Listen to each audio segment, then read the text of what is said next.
น้ำตากับตันจนตกเนาะมื้อนี้โอ้สุดยอดหลายน้ำตาตกย้อนหยังย้อนความดีใจความกดดันชนะ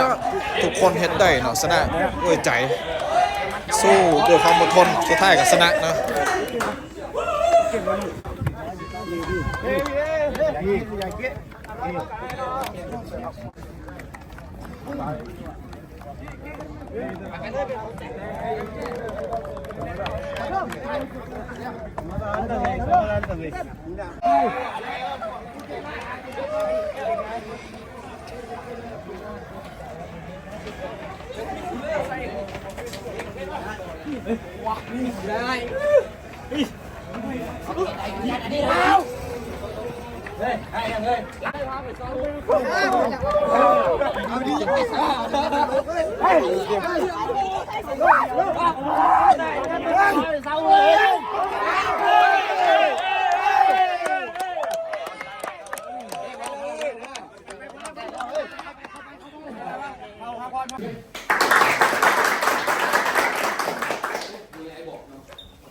ความสามารถเขาเนี่ยโอเคเขายอมรับความสามารถเขามันก็สูงเขา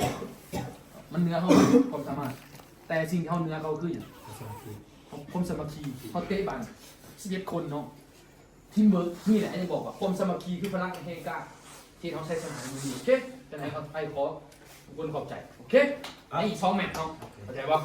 โอเคนาทีแล้วโฟกัสหน้าต่อไปโอเค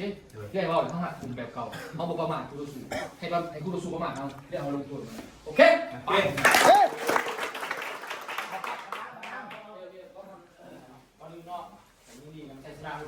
ขอบใจน้องทุกคนตัวจริงนะมองช่วยกันที่ผ่านมาเนาะแต่ละนัดเอาขอบใจ